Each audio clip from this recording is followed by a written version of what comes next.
Connection established.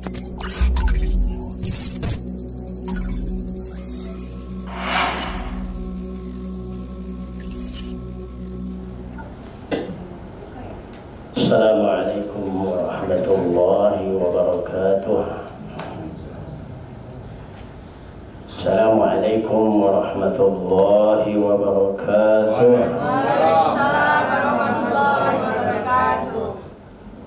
Alhamdulillah wassalatu wassalamu ala Rasulillah wa ala alihi wa sahbihi wa man ihtada bihudah.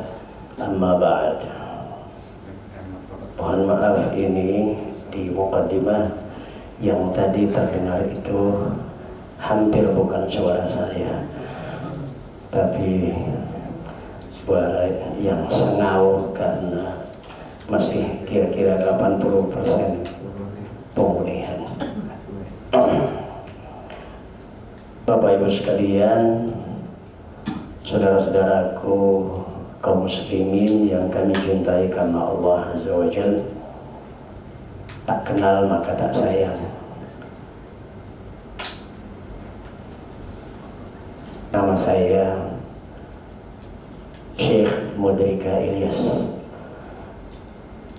Orang pertama kali dengar nama saya kaget. Namanya apa? Siapa? Syekh Mudrika Ilyas. Syekh itu bukan panggilan saya, itu nama asli dari lahir, jadi bukan salah ibu mengandung. Ayah saya dari keluarga besar Kiai Buntet NU Cirebon, jadi ta'lim mereka kepada sosok-sosok para wali yang labelnya diawali dengan Syekh itu sangat tinggi. Mungkin itu yang menginspirasi ayah saya memberi nama saya dengan awalan Syekh. Dan ternyata ada juga salah satu cucu beliau juga diberi nama oleh beliau diawali dengan Syekh juga. Syekh Mudrika Ilyas nama ayah saya. Punya istri satu, dan alhamdulillah sampai hari ini semoga Allah berikan kelanggengan jodoh dan kebahagiaan buat kami dan keluarga Bapak Ibu semua. Sampai hari ini Allah berikan karunia putra putri, jumlahnya 9. Siapa yang lebih dari saya? Jadi saya hari ini statusnya sudah wali songo. Alhamdulillah. Bahkan pada umur saya sekarang yang baru 2 hari plus 50, jadi sudah setengah abad umur saya sekarang, 50 plus 2 hari. Jadi apa? Masih? Masih. Jinanya udah lama 3 tuh Pak. Oh gitu? Iya. Allahu a'lam, saya nggak ngitung. Baik, di umur saya sekarang saya merasakan bahwa kematian itu semakin di pelupuk mata. Bagaimana dengan Bapak dan Ibu? Kenikmatan di dunia ini semakin harus dipersiapkan seluruhnya untuk mendapatkan surga Allah di akhirat. Sekiranya kita bisa menyamakan frekuensi, dan hari ini hari perdana kajian kita dengan menghadirkan tema ini, belum keluar di layar. Masih bisa login Pak. ini bermaksud untuk menyamakan frekuensi dulu. Ya. Baik, silakan yang sedang ngurusin teknis dilanjutkan. Saya lanjut perkenalan dulu ya. Saya lahir di Indramayu dan ayah saya adalah penduduk di samping Az-Zaitun yang sekarang lagi di gonjang-ganjing. Kemudian saya melanjutkan pendidikan ke Pondok Modern Gontor Ponorogo, Jawa Timur, sampai tingkat SLTA. Setelah itu Allah berikan izin dan kemudahan untuk mendapatkan beasiswa internasional ke Universitas Islam Madinah di Saudi Arabia. Pulang dari sana saya masih haus ilmu. Saya belajar ilmu yang lain, ilmu pengobatan timur di sebuah akademi namanya The Indonesian Acupuncture and Moxibustion Academy. Saya mendalami akupuntur dan langsung diberikan mandat amanah untuk praktek di klinik guru besar saya, Dr. Haryono Sumintarjo, di seberangnya Fatmawati. Dan setelah itu saya dibebaskan dan disertifikasi sudah boleh mendirikan klinik sendiri. Klinik sampai 3 di Jakarta, di Ciledug, di Pasar Bo. Kemudian setelah cukup modal, saya hapuskan semua klinik. Saya tidak buka klinik lagi di luar karena cita-cita saya sudah tercapai. Apa itu? Lewat modal klinik tersebut, ilmu akupunktur tersebut, kemudian saya betul-betul merilis apa yang saya cita-citakan, yaitu membangun pesantren. Setelah pesantren jadi dan sekarang sudah berumur 15 tahun, pesantren tersebut sudah running, sistemnya sudah jadi. Sekarang saya mulai keluar seperti ini, isi kajian di sini, di mana lagi, di antara instansi-instansi yang saya isi, mulai dari Astra Credit Company, Telkom, BPK, KPK, PPATK, pokoknya yang jurusannya itu nangkap-nangkapin orang itu, nangkepin para koruptor, sampai di Pas Pampres dan lain-lainnya. Dengan semakin banyaknya tugas saya di pesantren dan semakin kompleksnya urusan pesantren, maka kajian-kajian itu pun sedikit demi sedikit saya kurangi dan lebih banyak saya fokus di pesantren. Jadi kalau hari ini saya bisa hadir dengan rahmat Allah di sebuah ma'had namanya Tebar Rahmat, miliknya Pak Rahmat. Ini kayak jeruk minum jeruk, Rahmat, Tebar Rahmat. Semoga kita semua yang hadir di sini bisa ikut menebarkan rahmat yang tertebar di ruang ini. Amin ya rabbal alamin. Setelah saya cukup puas dengan praktek ini dan saya melihat kebutuhan semakin mendesak, saya harus belajar lagi. Kemudian saya melanjutkan S2 saya di Magister Manajemen Pendidikan. Setelah itu saya menambah ilmu dari waktu ke waktu di bidang kesehatan, di bidang manajemen pendidikan, psikologi pendidikan, sehingga saya punya beberapa sertifikasi di bidang pendidikan dan tidak perlu saya sebutkan semuanya. Bapak Ibu sekalian, boleh saya memulai materinya. Sebelum masuk pada materi, sesuai dengan tema besar yang diusung oleh Tebar Rahmat lewat penggagasnya Pak Rahmat dan Bu Yova, bahwa kajian ini tema besarnya adalah kajian pasutri, pasangan suami istri.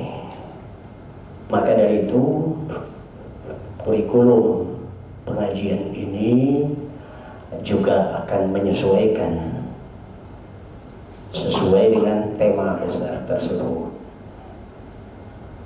Maka kalau dalam pengajian ini tidak didapati kajian tentang politik, tidak didapati kajian tentang hal-hal di luar tema pasutri, mohon dimaklumi, karena dari awal kita menancapkan benderanya adalah fikih pasangan suami istri. Hal yang kedua, mungkin perlu kesepakatan kita. Apakah kita akan memakai sistem pengajian konvensional? Seperti apa sistem kajian konvensional itu?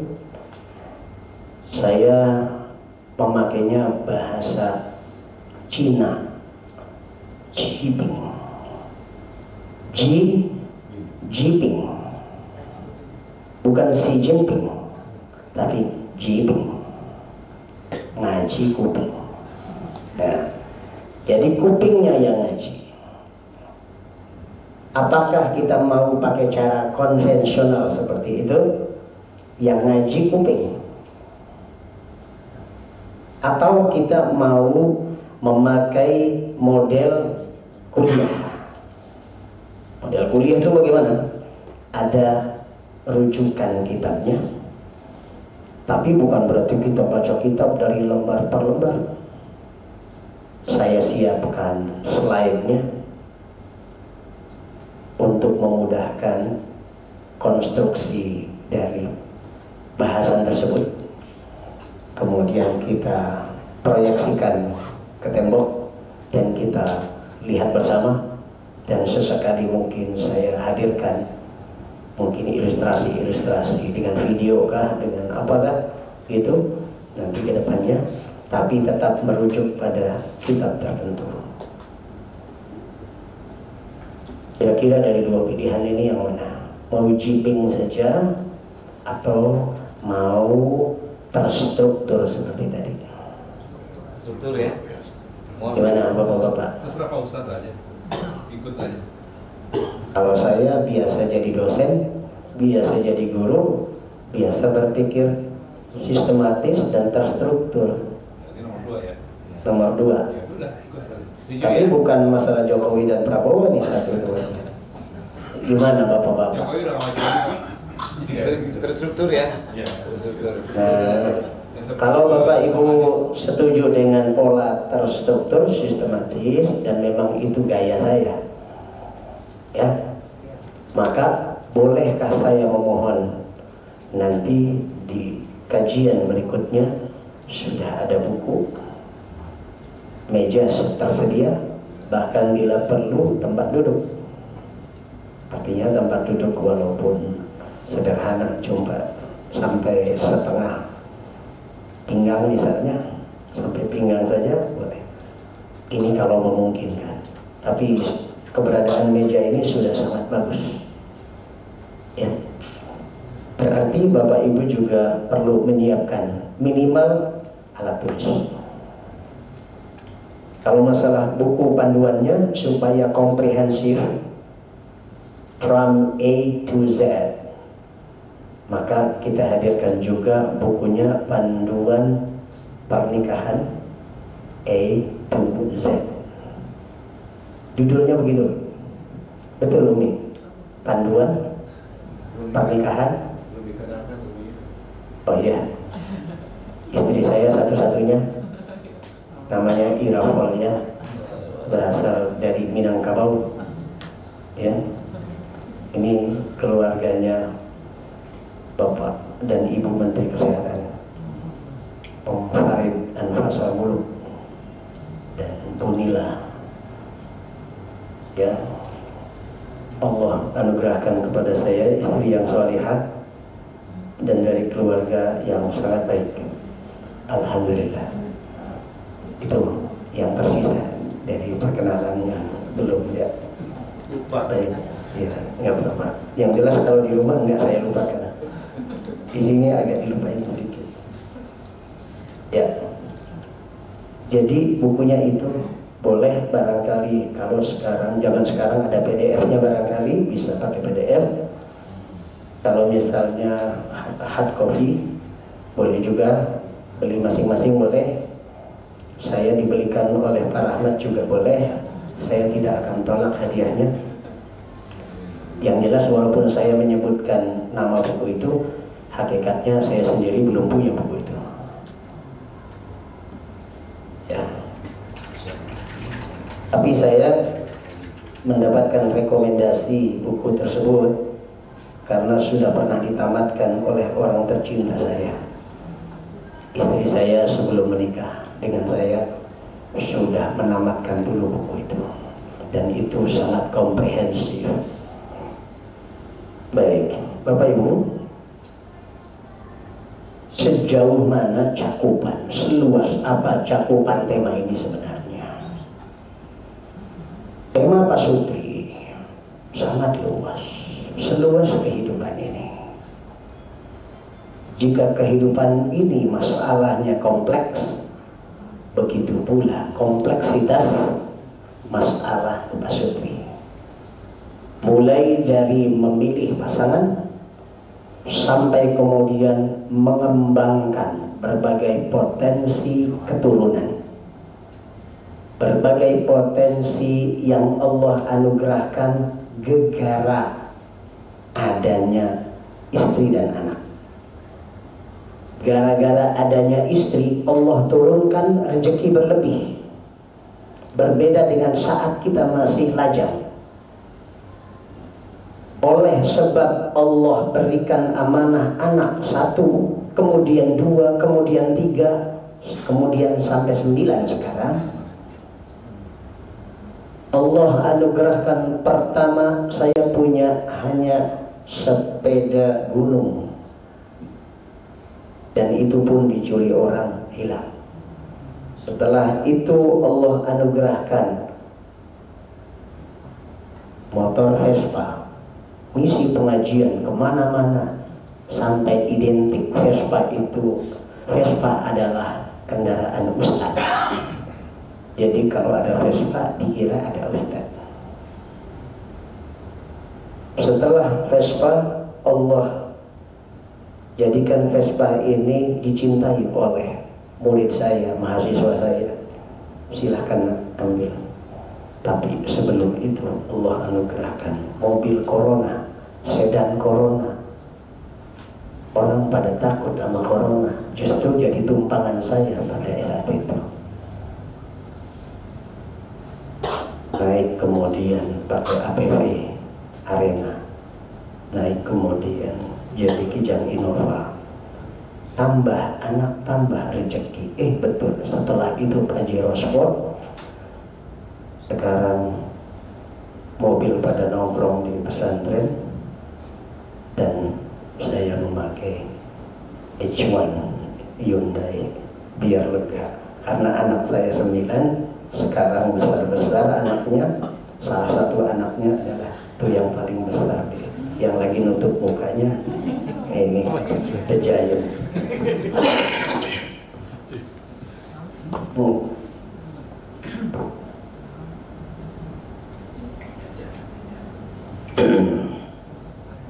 Jadi saya butuh mobil yang sangat lega.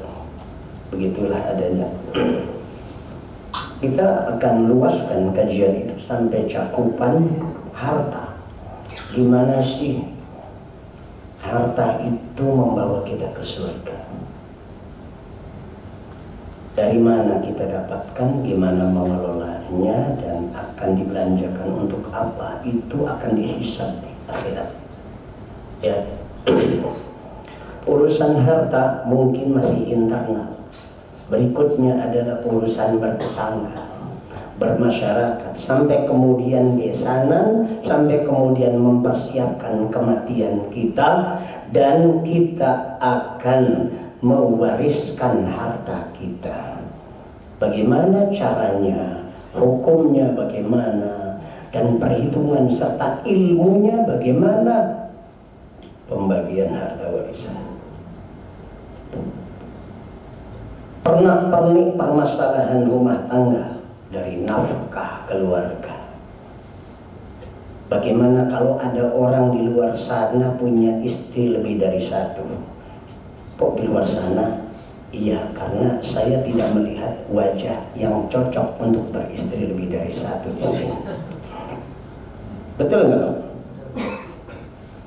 Saya melihatnya di sini orang-orang yang tawadhu dan setia kepada istrinya, minal muwahhidin, termasuk orang-orang yang berkomitmen wahid, punya istri cuma satu. Betul nggak ini? Apa saya yang salah mengira? Realitanya sekarang begitu kan? Kok yang diem ini perlu dicurigai. Terpaksa Pak satu Pak. Oh, terpaksa. Istri Bapak nggak marah? Sudah biasa Pak, udah 28 tahun Pak. Baik. Jadi problematika rumah tangga itu sangat kompleks.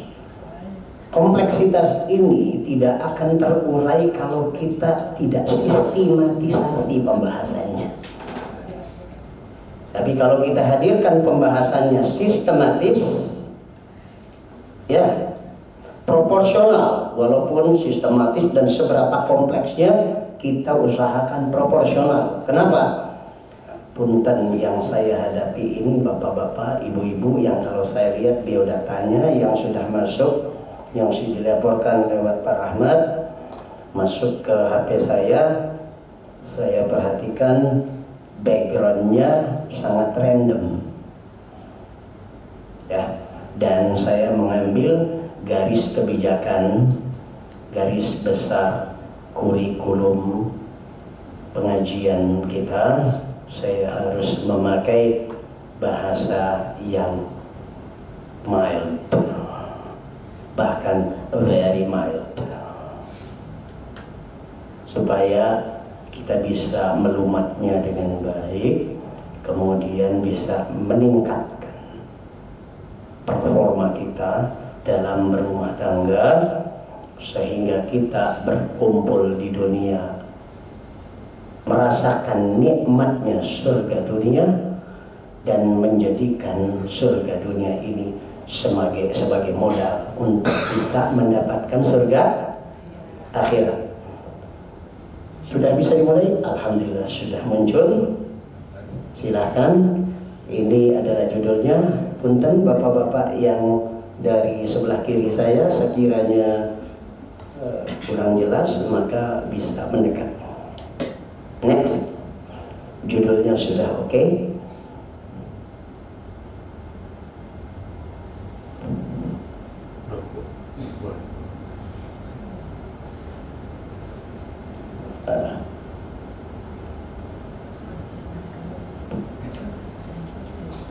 Tidak berlebihan Bapak Ibu sekalian kalau kita membuat judul ini, ya, menggapai surga akhirat dengan surga dunia. Dengan di sini maksudnya adalah dengan modal.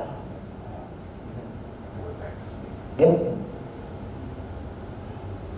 Kurang familiar dengan ini Pak. Apa-apa, nggak apa-apa. Next gitu ya. Biasanya kan pakai WPS kan? Tahu kemarin itu udah. Iya, pakai WPS nya. Nah, bawa Ya, orang kita. bisa digedein nggak? Saya nggak familiar Pak. Nggak bisa ya? Yang mana gitu loh? Nggak tahu. Ya udah, nanti dipelajari lebih lanjut. Yang saya hadirkan pada slide pertama setelah judul ini, barangkali ada yang kurang melihat, ini adalah harapan kita, ekspektasi kita. Kita mulai dari ekspektasi kita. Setuju nggak Bapak Ibu sekalian kalau ini menjadi ekspektasi kita sesungguhnya? Walaupun saya belum pernah survei, saya berani mengatakan bahwa ini adalah ekspektasi kita dalam hidup. So, kalau ada yang menentang saya, yang tidak setuju dengan saya, bahwa ini sebenarnya ekspektasi kita. Dari semua partikel ekspektasi kita dalam hidup ini, kalau mau disimpelkan ya ini. Doa kita sehari-hari, Rabbana atina fid dunya hasanah wa fil akhirati hasanah wa qina adzabannar. Ada. Iya. Bapak bilang ini doa sapu jagat. Tidak salah kalau disebut doa sapu jagat, karena sekali sapu sejagat dapat semua. Betul ya? Hakikatnya di dalam doa ini ada 3 hal yang kita pinta kepada Allah. Rabbana wahai Rabb kami, atina berikan, anugerahkan kepada kami. Pertama, fid dunya, di dunia, hasanah. Berikutnya, wa fil akhirati hasanah. Yang ketiga, wa qina adzabannar, dan lindungi kami dari api neraka.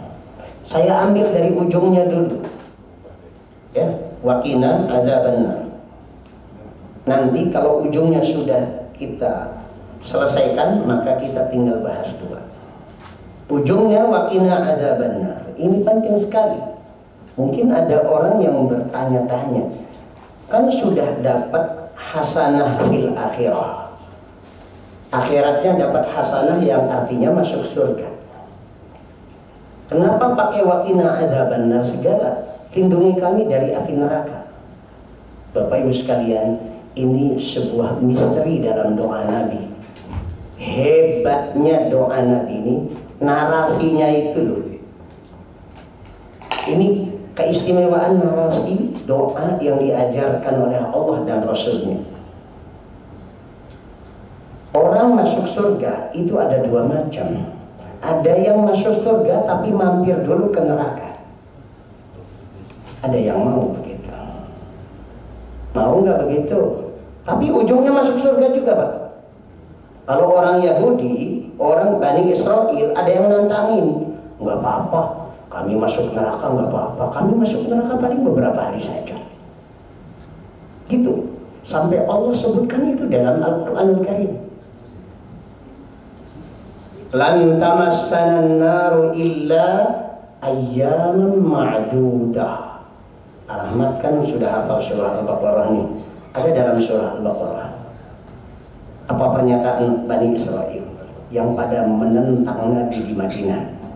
Kami itu orang-orang Bani Israel itu bangsa pilihan Allah. Ya, bangsa pilihan Allah. Para nabi itu umumnya dari Bani Israel. Bangsa kami itu hebat. Kalaupun seandainya kami masuk neraka, ya paling beberapa hari saja. Saking sombongnya orang-orang Yahudi itu sampai nantangin, nggak apa-apa masuk neraka, paling beberapa hari saja. Dikiranya kalau beberapa harinya di akhirat itu kayak beberapa hari di dunia kali ya. Seharinya di akhirat itu, Pak, kalau dikonversi dengan hari-hari di dunia, 1000 tahun. Dalam surah As-Sajdah kata Allah Azza wa Jalla, fi yaumin kana miqdaruhu alfasanatin mimma ta'udun. Dalam satu hari yang kadarnya, yang lamanya selevel dengan 1000 tahun di dunia yang kalian hitung. Bayangin, Pak, kalau kita pikir-pikir umur itu ya Kalau ada di antara kita umurnya sampai 100 tahun, kalau sehari semalamnya di akhirat itu sama dengan 1000 tahun kita, berarti yang berumur 100 tahun itu cuma 1/10 hari. Kalau sehari semalam 24 jam, berarti cuma 2,4 jam. Kalau 2,4 jam berarti itu kadar sore atau kadar pagi, kadar duha. Maka benar kata Allah Azza wa Jalla dalam ayat lain, ya, ka'annahum, ini juz amma Pak. Kalau Al-Baqarah Pak Rahmat hafal, apalagi juz amma. Ka'annahum yauma yarawnaha, ketika melihat kenyataan kiamat terjadi, kematian terjadi, mereka melihat kenyataan ainul yaqin, melihat dengan mata kepala sendiri, seakan-akan lam yalbathu, mereka belum pernah hidup di dunia illa asyiyatan, kecuali baru tadi sore, au duhaha, atau baru tadi duha. Orang kalau sudah merasakan kematian di pelupuk mata, umur pernah lewat 70 tahun nggak terasa lagi, perasaan baru tadi pagi ngopi bareng. Perasaan tadi malam deh kita masih ketawa ketiwi, cupika-cupiki. Sekarang sudah dipanggil Allah. Jadi hidup ini sangat sebentar. Kalau 100 tahunnya 2,4 hari, kira-kira yang rata-rata umur kita, umur umat Nabi Muhammad SAW itu antara 60 sampai 70 tahun saja. Berarti nggak nyampe, Pak. Ya, itu setengah jam lah. Jadi, kayakah kita? Kayaknya sebentar. Miskinkah kita? Miskinnya sebentar. Sehatkah kita? Sehatnya sebentar. Apakah kita termasuk yang mengidap penyakit sekian lama? Sekian lama itu dimensi kita di dunia, tapi dimensi akhirat cuma 0, sekian jam atau bahkan 0, sekian menit saja. Maka janganlah di antara kita yang berkelebihan dalam hal apapun merasa bahwa itu bisa mengekalkan dirinya di dunia. Dan siapapun di antara kita yang berkekurangan apapun merasa pesimis bahwa itu adalah sebuah siksaan. Tidak. Mari kita jadikan semua yang ada di dunia ini hakikatnya adalah modal untuk dapat kebahagiaan di akhirat. Mari kita kembali kepada harapan kita. Yuk kita samakan frekuensinya dulu sebelum berlanjut. Saya mau ice breaking dulu, Bapak Ibu sekalian. Matanya sudah mulai ada yang slide masih berubah. Slide-nya berubah. Bukan, saya pengen Bapak Ibu melihat ada berapa jari saya, Pak, Bu? Waktu itu. Jari Bapak 5. Ditunjuk satu. Jari Bapak 5. Ada berapa jari saya, Pak? Normal, Pak. Iya, alhamdulillah. Ada berapa telunjuk saya, Pak, Bu? 2. Alhamdulillah. Ya. Saya menunjuk ke langit dengan berapa telunjuk? Ya, ada ice breakingnya, ambil situ. Jadi fokus lagi.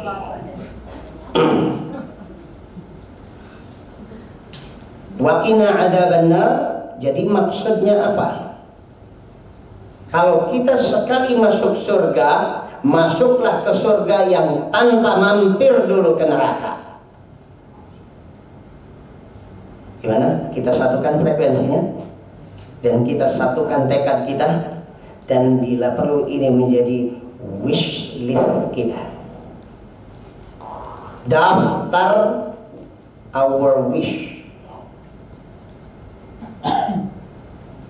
Ini adalah ekspektasi, harapan, dan permohonan kita yang mutlak, tidak boleh lengah dari itu.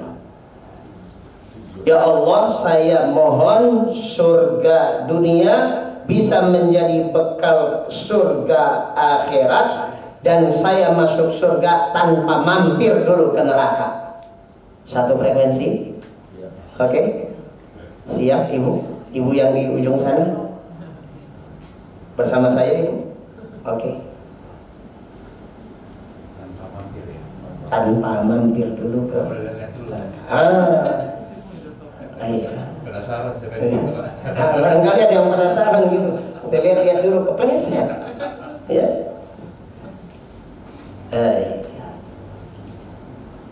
Kalau ekspektasi kita sudah sama, kita masuk pada slide berikutnya. Next please.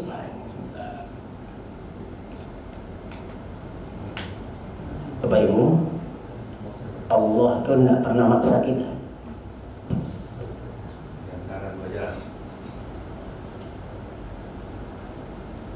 Allah tuh tidak pernah maksa kita. Dalam sebuah ayat Al-Quran Al-Karim,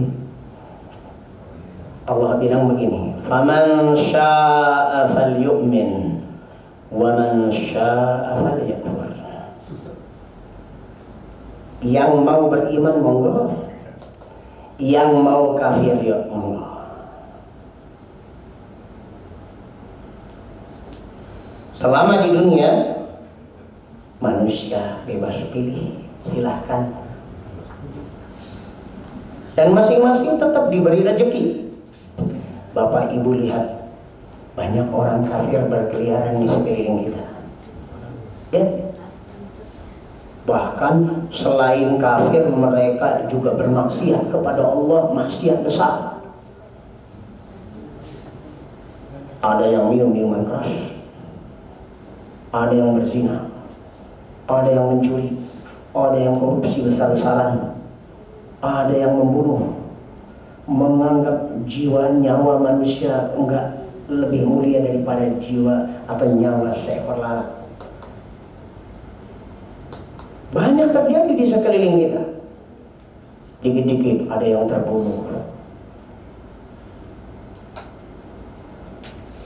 Tapi mereka itu segitu jahatnya dan melanggar larangan Allah, tapi Allah masih tetap kasih mereka hidup.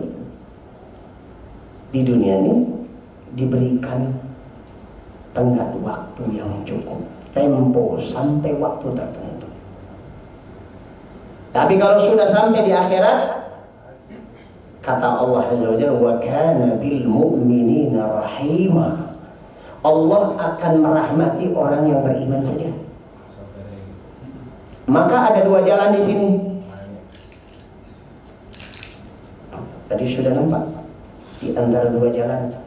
Bapak Ibu sekalian diberi pilihan, mau jadi golongan kanan atau golongan kiri. Nanti dibuka di rumah surah Al-Waqi'ah. Di sana dijelaskan, kalau golongan kanan nanti muaranya kemana, kalau golongan kiri bakal dapatnya apa. Wa ashabul yamin ma ashabul yamin fi sidrin makhdudin wa talhin manḍud wa dhillin mamdud wa ma'in maskub wa fakihatin لا مقطوعة ولا ممنوعة وفرش مرفوعة. Ini kenikmatan surga. Ashabul yamin, golongan kanan. Wa ashabus shimal, kata Allah, wa ashabus shimal, ma ashabus shimal, fi samum wa hamim wa dhillin min yahmum la baridin wa la karim. Berbagai siksa neraka. PR Bapak Ibu, PR Bapak Ibu, nanti buka di rumah surah Al-Waqi'ah. Satu surah setelah surah Ar-Rahman. Juznya juz ke-27. Ya? Nah, dapatkan itu. Kalau ngambil jalan kanan dapatnya ini, kalau jalan kiri dapatnya ini. Tapi Allah berikan petunjuk supaya kita ini tidak tersesat dan tidak sengsara. Allah kasih pilihan, tapi Allah tawarkan, yuk pada ke kanan, yuk ke kanan, yuk ke kanan. Oh, Masya Allah. Gak apa-apa. Kalau dari awal misalnya langsung disiapin mushaf, enggak apa-apa. Saya sudah persiapkan itu. Ya. Oh, belum muncul pun. Baik, tidak apa-apa ya. Bapak Ibu yang mau buka mushaf Al-Quran, saya rekomendasikan ke surah Thaha ayat 123.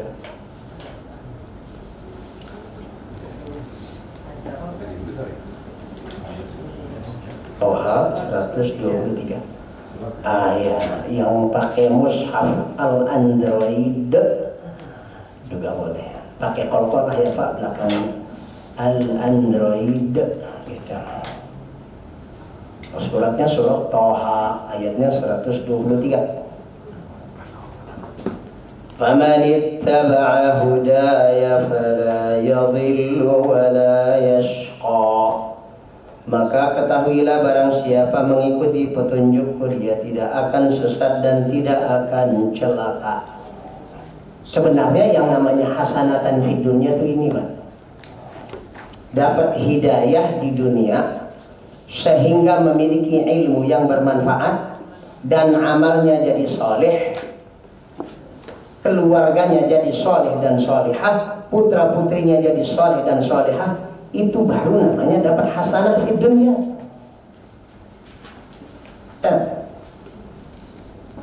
Sudah ketemu Pak? Thaha ayat ke-123. Thaha itu setelah surat Maryam.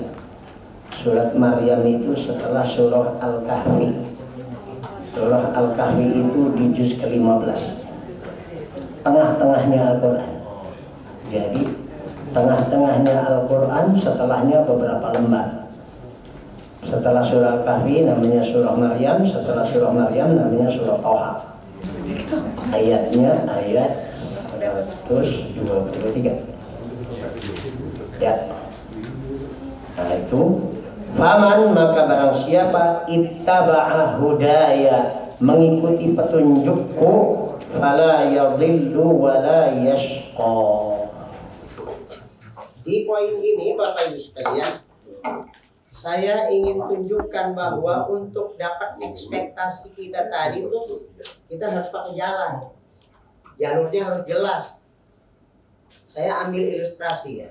Bapak Ibu perhatikan kita di sini sekarang, ilustrasikan, imajinasikan di pikiran kita bahwa sekarang kita akan masuk jalur tol. Tujuan kita mau ke mana? Mau ke Merak atau mau ke Cirebon? Ayo, imajinasikan sekarang saya mau ke Merak.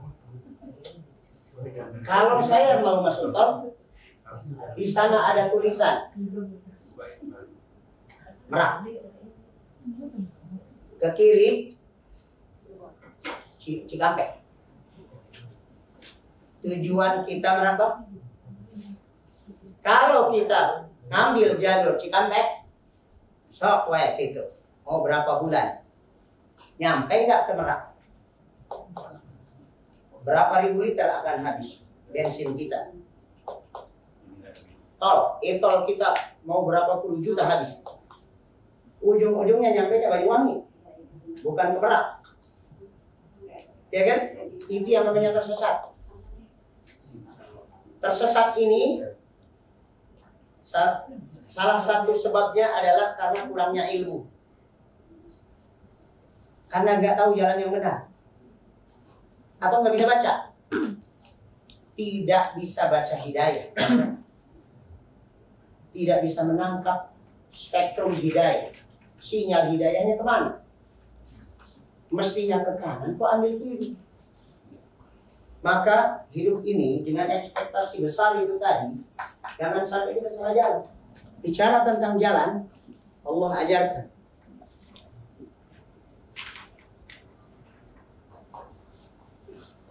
Kata Allah Azza wa Jalla, wa anna hadza sirati mustaqiman fattabi'uhu. Dan bahwasanya ini adalah jalanku yang lurus, ikuti.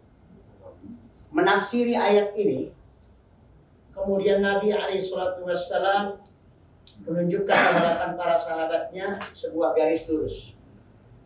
Jadi ceritanya waktu itu Nabi bersama para sahabatnya lagi jalan. Allah turunkan ayat, ya, wa anna hadza sirati mustaqiman, bahwa ini adalah jalanku yang lurus, fattabi'u, ikuti dia. Nabi kemudian meruduk, mengambil kayu dan bikin garis lurus seperti ini. Kemudian dilanjutkan ayatnya, wala tattabi'us subul. Maaf ya, tulisannya cepat. Dan jangan ikuti berbagai jalan. Lalu Nabi bikin lagi jalan-jalan seperti sirip ikan atau sirip daun di sampingnya. Dan jangan ikuti berbagai jalan ini. Fatafarraqa bikum an sabilihi.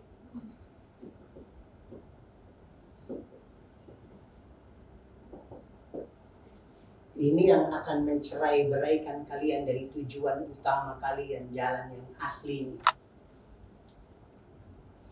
Jadi kita di persimpangan jalan, lalu diberitahu oleh Allah jalan yang lurus. Nah, ikutin ini.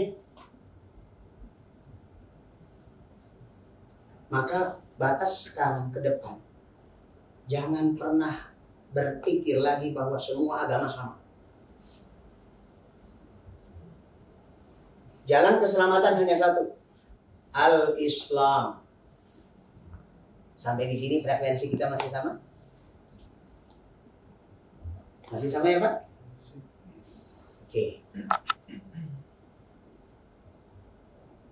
Kemudian kata Nabi SAW masih menjelaskan gambar ini.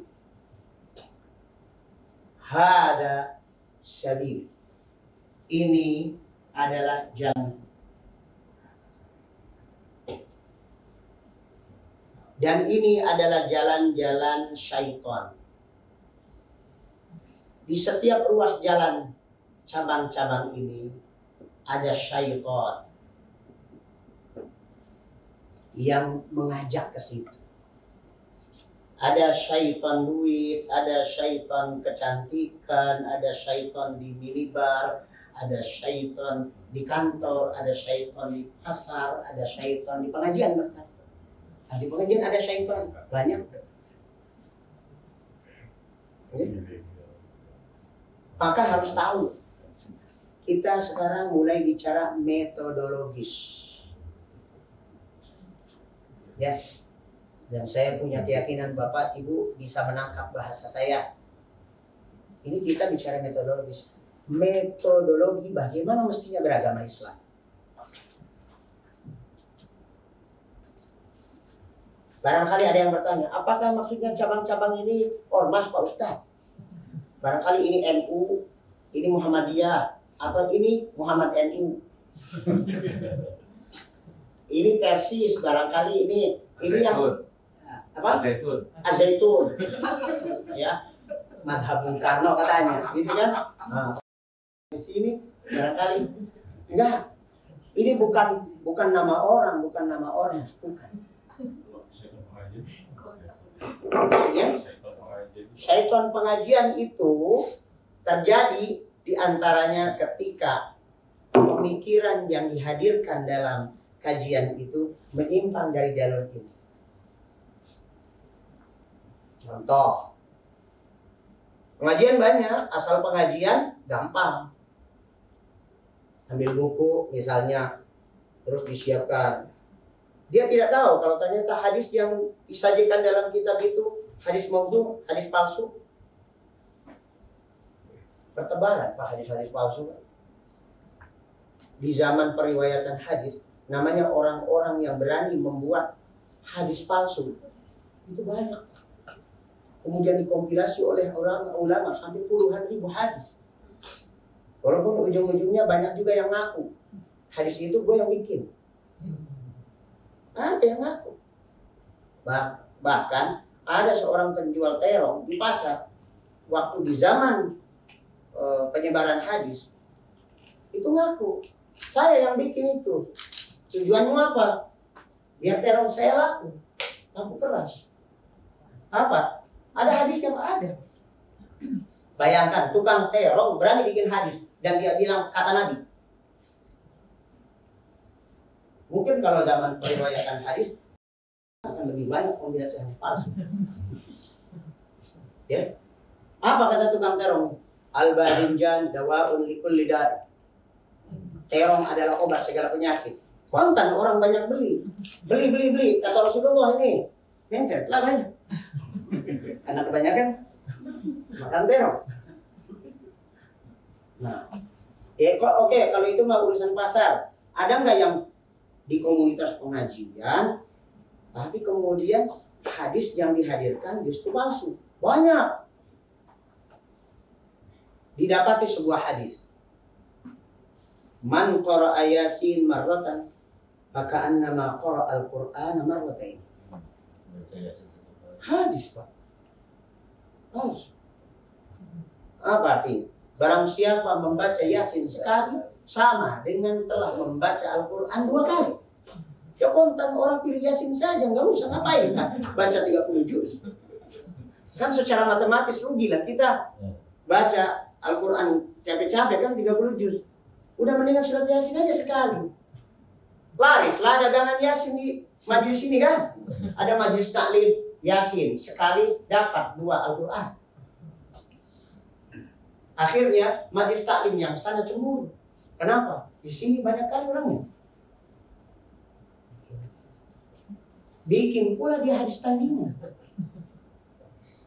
Dan itu betul Pak, ini bukan sebuah anekdot atau apa ya supaya Bapak ketawa-tawa sama saya, bukan. Ini beneran. Saya bisa tunjukkan hadisnya ada. Dan itu ditelusuri oleh para ulama palsu. Apa? Hadis tandingannya sama dari majelis taklim yang lain. Dia bilang apa? Man qara'a Yasin marratan maka annama qara'al Qur'ana 10 marrat. Barang siapa baca Yasin sekali sama dengan telah membaca Al-Qur'an 10 kali. Pada goyang orang pindah kalau di majelis taklim sana dapatnya 10 kali. Laris dia. Coba mulai dari tukang ngaji pengajian sampai tukang terong, Pak. Berani berbohong atas nama Nabi Sallallahu Alaihi Wasallam. Maka kita waspada yang seperti ini. Yang dimaksud tadi jalanku itu ini, Pak. Ini oret-oretan sudah cukup terscan di otak kita semua. Nah, sekarang saya mau ilustrasikan dengan fase sejarah. Ini cukup Pak Ustaz. Ini. Apaan? Cukup. Oh iya. Cukup. Tapi sudah terdengar belum? Ini. Ah iya udah. Ya. Cuma baterai juga. Sekarang saya kaitkan dengan histori agama ini, histori umat ini. Kita mulainya dari Rasulullah SAW. Pakai bahasa Indonesia aja ya, tulisannya ya. Atau nggak apa-apa pakai Arab? Nggak apa-apa, Sama aja ya. Ya. Cepat baca doang bisa, tapi nggak bisa Pak. Rasulullah SAW gitulah. Ya. Ya. Kita mulai dari Rasulullah SAW. Beliau terima Al-Quran, wahyu. Ya. Kemudian sunnah. Kemudian beliau transformasikan kepada siapa? sahabat. Ini mah agak susah. Sahabat itu siapa sih? Sahabat Nabi adalah orang-orang yang hidup sezaman dengan Nabi, belajar dari Nabi, bergaul dengan Nabi, beriman kepada Nabi. Jadi yang sezaman dengan Nabi mau banyak. Abu Jahal dia sama sezaman. Tapi Abu Jahal nggak bisa disebut sahabat Nabi. Abu Jahal nggak ada. Sampai paman Nabi aja Abu Thalib nggak pernah. Abu Thalib radhiyallahu anhu nggak ada. Karena bukan sahabat Nabi. Baik, sahabat Nabi ini orangnya udul, kata para ulama. Udul itu artinya apa? Jujur apa adanya, bertanggung jawab, beriman kepada Allah dan hari akhir, beriman kepada Rasulullah, orangnya tidak ahli maksiat. Itu terpercaya. Jadi kalau sahabat menerima dari Nabi dan mengajarkan kembali, sudah pasti benar. Tidak mungkin mereka tidak jujur. Kenapa kok yakin banget? Emang ada surveinya? Survei nggak ada. Zaman itu nggak ada zaman survei. Apalagi riset ilmiah. Tapi ini legitimasi langsung dari Allah. Yang mengatakan radhiyallahu anhum wa radu'an itu Allah. Sebelum kita biasa menyebut radhiyallahu anhum, Allah duluan. Allah ridho kepada mereka. Itu tandanya bahwa Allah sudah trust kepada sahabat. Berikutnya adalah generasi tabi'in. Mereka koneknya dengan sahabat. Enggak ketemu dengan Nabi. Selanjutnya tabi'in. Nah, 3 generasi pertama inilah yang disebut dengan generasi keemasan, mereka yang disebut dengan as-salaf as-salih. Kalau dengar istilah salaf yang dimaksud adalah ini. Generasi sahabat, generasi tabi'in, generasi tabi'in. Mereka yang lurus seperti ini. Cara beragama kita ngikutin Al-Quran, ngikutin hadis Nabi. Semua sama yang begini mah. Ya. Orang LDII akan ngaku Quran hadis. Orang Persis ngaku Quran hadis. Muhammadiyah Quran hadis, NU Quran hadis. Tapi ketika di lapangan kok beda-beda ya? Ya, abdi teh lieur ini kok beda-beda aku mau ayo. Oh. Kok bisa beda-beda? Masalahnya di sini. Barometer pemahamannya yang beda. Ya. Bapak punya kacamata? Berkacamata nggak? Pakai kacamata. Kalau seandainya saya pakai kacamata saya melihat Bapak, itu akan berbeda hasilnya seandainya saya pakai kacamata Bapak melihat Bapak. Betul nggak? Ini masalah perbedaan kacamata. Perbedaan parameter. Saya berapa kali ngilo? Bang ngilo? Nimbang. Ngilo. Nimbang badan. Di rumah ada timbangan. Kadang kesel juga kan, tak pejat juga nih timbangan. Beneran gak sih lo? Beneran nih 79. Seperti tidak percaya. Kenapa? Karena saya tahu diri. Untuk setinggi saya ini idealnya itu cuma maksimal 60. Ini kok jadi 79. Gimana ini? Mau marah? Dia parameter.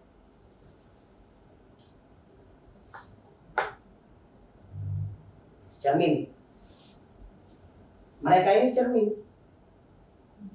Cara kita beragama, cara kita berkeyakinan, cara kita beramal, cara kita berinteraksi, cara kita berpakaian, cara kita berumah tangga, mendidik anak dan sebagainya, kita cerminkan. Loh. Ini bopeng. Kalau kita bercermin, Ternyata kata cermin, lu bopeng. Jangan dipukul cermin. Bukan ini yang salah. Ya. Itu. Wah, kayaknya nih saya kurang ganteng ini. Saya yang harus dikoreksi. Bukan cerminnya yang perlu dipecahi. Nah, ini cara kita beragama. Globalnya seperti itu. Nanti prakteknya, teknisnya seperti apa? Dalam relung-relung kajian kita ke depan, saya akan ingatkan kembali. Ini Al-Qur'annya, ini hadisnya, ini pemahaman sahabatnya. Kayak gini. Ya, nanti itu perlu contoh, perlu sampel. Ini kan kaidah globalnya. Baik, kembali ke slide. Bagaimana kalau kita minum dulu? Ada yang sudah menamatkan satu botol? Silakan minum dulu. 2 menit untuk minum. Tapi tidak ada yang makan-makan.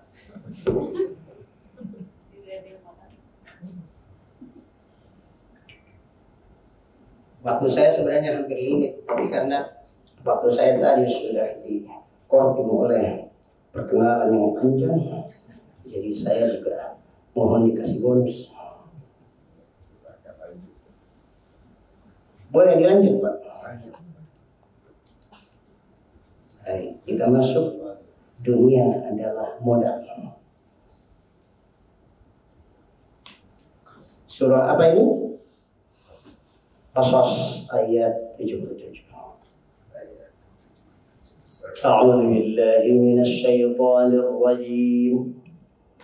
Wabtaghi fima ataka Allahu ad-daral akhirah wa la tansa nasibaka minad dunya wa ahsin kama ahsana Allahu ilaik ولا تبغي الفساد في الأرض إن الله لا يحب المفسدين. Wabtaghi, dan carilah, fima ataka Allah, dengan modal apa saja yang Allah anugerahkan kepadamu. Tujuannya adalah, goalnya adalah ad-darul akhirah. Apapun potensi sumber daya yang Allah berikan kepadamu di dunia ini, jadikan itu sebagai modal untuk dapat akhirat. Intinya di situ. Kita sudah mulai lebih detail nih, Pak. Langsung next pada slide berikutnya. Untuk dapat gambaran agak lebih detail, belum bisa langsung. Ya, minimal kita ini kalau diglobalkan, Allah kasih modal kita ini globalnya dapat 5 T masing-masing. Dapat minuta, dapat harta, dapat tahta, dapat wanita, dapat kuota. Betul tak? Dapat minuta masing-masing, dapat minutes. Waktu kehidupan. Waktu ini yang sangat berharga. Orang barat bilang time is money. Berarti kita dapat duit, dapat harta, sekian banyak, perhitungan waktu. Dalam 1,5 tahun perusahaan ini harus DEP, balik modal. Ini saya bicara dengan para wirausahawan. Betul apa tidak, Pak? Begitu perhitungannya. 1,5 tahun Bapak gelontorkan modal 5 miliar, Pak, harus balik modal 5 miliar dalam 1,5 tahun. The next benefits. Setelah sekian tahun presiden komisaris, Bapak tinggal kipas-kipas, tidur di villa, rekening tetap penuh. Kan begitu. Saya cuma menang teori, Pak. Sebenarnya nggak punya itu. Bang Rahmat punya, Pak. Oh iya, Bang Rahmat itu. Makanya beliau pengen tebar rahmat ya. Baik, punya waktu. Waktu ini paling berharga, Pak. Dan ini adalah sumber daya yang pasti habis pakai dan tidak akan pernah kembali. Menit sekarang di mana kita duduk dan kita berharap dapat kuyuran pahala Allah dengan duduk kita di sini berbeda dengan menit berikutnya. Ini hari Sabtu. Sabtu depan bukan Sabtu ini lagi. Ini bulan Agustus. Bulan Agustus tahun mendatang bukan lagi Agustus yang sekarang. Dan setiap waktu ini di dalamnya kita memakai potensi Allah, harus disyukuri. Harta dari mana dan dengan cara apa didapat? Semua bakal dihisab. Kita bahas segmen-segmen ini semua. Tahta kekuasaan kita sekarang. Bapak sebagai apa? Ibu sebagai apa? Di perusahaan atau di instansi pemerintah atau di swasta? Wanita, ya, punya istri punya suami, itu semua potensi itu. Ada surga pada suami ibu, bapak-bapak, ada surga pada istri bapak. Anak-anak kita SDM, ada potensi surga pada anak kita. Buat kita, maksudnya surganya buat kita. Yang kita jadikan modal adalah anak kita. Bagaimana menjadikan minuta, harta, tahta, pasangan hidup kita, dan kuota kita. Kalau mau ditambah lain lagi Toyota, Kubota, tata yang lain, sok gitu. Mau nggak? Boleh. Mau berapa tak? Masalahnya adalah dari mana, dengan cara apa didapat, dan untuk apa digunakan. Ini harus ada panduan. Tadi supaya potensi dunia ini bisa benar-benar jadi koin untuk beli surga. Ini poin kita dalam kajian-kajian ke depan. Jadi sebenarnya slide ini hanya sebagai Al-Fatihah kalau dalam Al-Quran, hanya sebuah preambul kalau dalam undang-undang, ya. Yang terakhir, next please. Kita sudah menghampiri slide terakhir.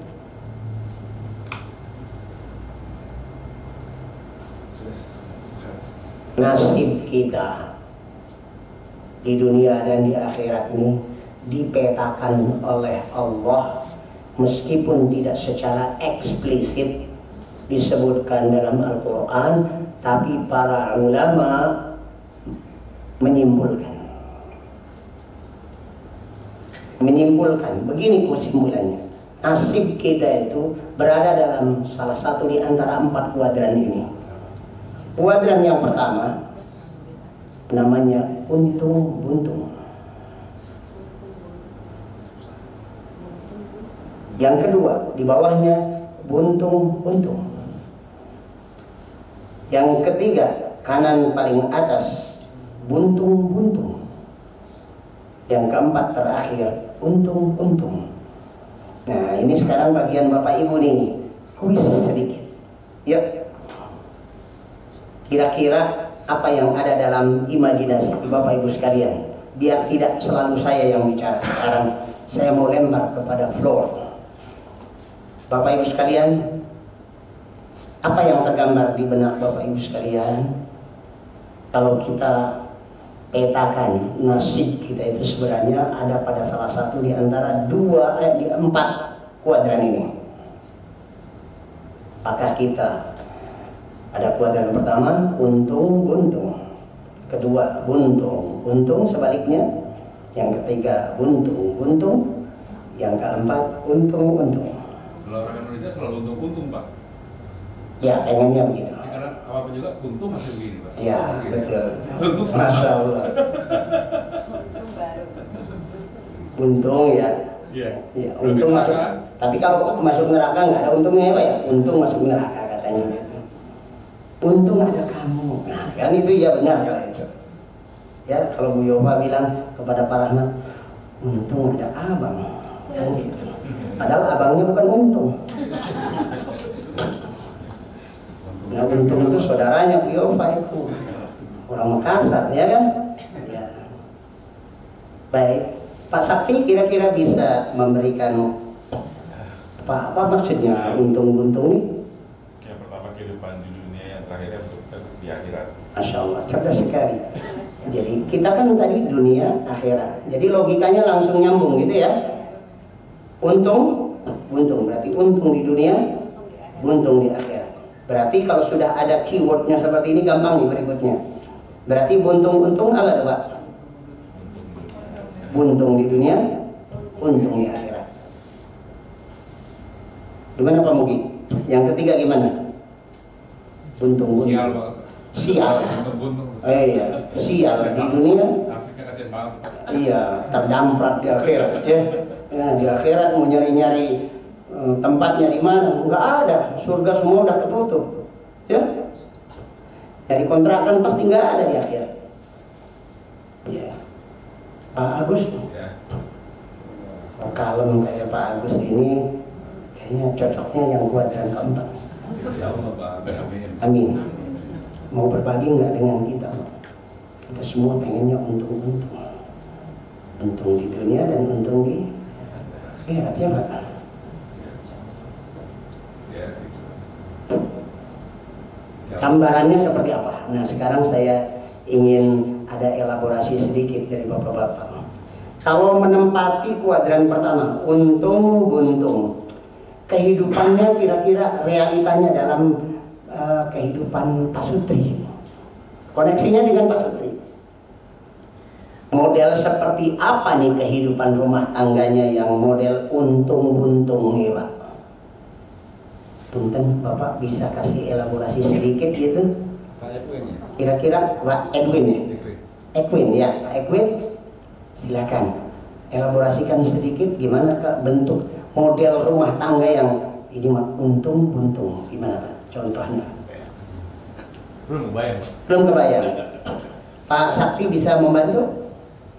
Ya, mungkin di dunia semuanya baik, harta, kemudian harmonis, tapi mungkin secara Jadi rumah tangganya harmonis begitu? ya Nah, ini. harmonis apa semua, tapi secara harta juga baik, tapi mungkin ya nggak beragama, mungkin nggak pernah sholat, jadi ya semuanya baik secara dunia, tapi Dunia ini akhiratnya nggak ada. secara dunia wah, mobilnya BMW ada gitu ya, truk juga ada gitu ya, demo juga ada gitu ya, segala ada gitu, istrinya Ya, di sini senang, di sana senang, di mana-mana hatiku senang, ya. ya kan. Ya. Kalau lihat orang-orang asing misalnya kan hidupnya mungkin mereka bahagia, Ya. semuanya baik, etika apa semua, tapi kan tidak ada agama atau Tidak ada agama. non-Islam gitu ya. Iya. Kita kan nggak tahu nanti di belakangnya akan seperti Di akhir hayatnya kita nggak tahu ya, barangkali Allah berikan hidayah di akhir hayatnya. Tapi kalau gambarannya seperti itu berarti untung. Oke. Sebaliknya, punten Bapak bisa yang buntung untung. Bisa elaborasikan sedikit kira-kira dalam kehidupan rumah tangganya seperti apa? Yang buntung untung. Silakan. Relasi dengan Ya. Pak Sutri ya. Ya. Ya mungkin tentu untuk di kehidupan keluarganya tidak harmonis, Tidak harmonis. tapi dia mendapatkan mungkin istrinya tidak beragama atau apa, tapi dia balik ke masuk ke Islam Ya. ini ya. Tapi dia Pak Sutri yang muslim dan muslimah begitu ya, mereka taat beribadah kepada Allah, cuma saja nggak harmonis gitu ya. Nabi Lut, Pak. Oh kayak Nabi Lot. Ya kan istrinya kan. Gimana tuh Pak? Nabi Lot gimana? Insya Allah masuk surga. Istrinya kan Oh, istrinya selingkuh ya? bukan tidak percaya Tuhan kan? Oh, pokoknya istrinya tuh membangkang aja gitu ya kepada Nabi Lot ya. Wanita tua itu. Bisa juga. Kan ya, keluarga Nabi aja ada yang untung-untung. Yang untung mana Nabi Lotnya ya. Istrinya mah tetap untung-untung Pak. Dari Iya. Kalau istrinya mah tetap untung-untung Pak. istrinya buntung. Ya, tidak bahagia memiliki Bunting suami. guntung Pak istrinya Pak. Hah? Bunting guntung kalau Bapak yang lebih cerdas dari yang kukira. Baik. Bu Yova, kira-kira kalau buntung-buntung gimana tuh? Mic tuh, pakai mic, ada mic.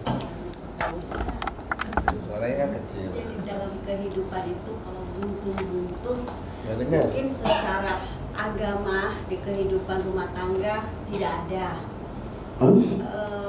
Secara rezeki pun ya pas-pasan. Jadi benar-benar buntung-buntung. Jadi secara kehidupan menuju akhirat gak dapet, secara dunianya juga nggak ada. Jadi benar-benar ya nauzubillah min zalik ya Pak Ustadz. Jadi begitu di akhirat nggak dikontrakan juga nggak dapat gitu. Iya, masuknya ke neraka. Jangan sampai ini yang buntung-buntung. Yang untung-buntung masih ada baiknya nggak? Nggak ada baiknya ya Bu ya. Kalau diukurnya dengan waqina adzabannar, buntung-buntung itu tetap tidak masuk ekspektasi kita. Yang ekspektasi kita kan di dunia untung, di akhirat untung, dan nggak mampir dulu ke neraka. Itu sukses full, sempurna. Faman zuhziha 'anil nar wa udkhilal jannah faqad faz. Barang siapa yang dijauhkan dari neraka, dibentengi dari neraka, nggak sampai dia mencicipi neraka, dan neraka tidak pernah mencicipi dia, maka itulah kesuksesan yang sesungguhnya. Untuk dapat yang keempat, untung-untung, ini ekspektasi kita. Rabbana atina fid dunya hasanah wa fil akhirati hasanah wa qina adzabannar. Itu kuncinya ada di surah Al-'Asr. A'udzu billahi minasy syaithanir rajim. Bismillahirrahmanirrahim. Wal 'asr. Demi masa. Innal insana lafi khusr. Sesungguhnya manusia itu secara umum sebenarnya pasti merugi. Rugi itu buntung. Secara implisit disebutkannya buntung berarti ada lawannya untung. Kalau dalam metodologi hukum Islam ada namanya ilmu usul fikih. Ilmu usul fikih ini mengajarkan kalau ada kata yang eksplisit sebenarnya tersimpan di dalamnya sesuatu yang implisit. Gitu. Yang eksplisit lafi khusrin, buntung. Berikutnya illa, kecuali. Nah, berarti ini yang untung. Mau untung alladzina amanu, pertama iman, wa amilus shalihat, yang kedua amal saleh, yang ketiga watawasau bil haq, ini adalah dakwah, yang keempat watawasau bis sabr, sabar. Pegang 4 kunci ini, untung-untung. Iman, amal saleh, dakwah, sabar. Mari kita ulangi penyebutannya. Iman, amal saleh, dakwah, sabar. Ulangi. Iman, dakwah, sabar. Sekarang saya bolak-balik. Kira-kira bisa nggak?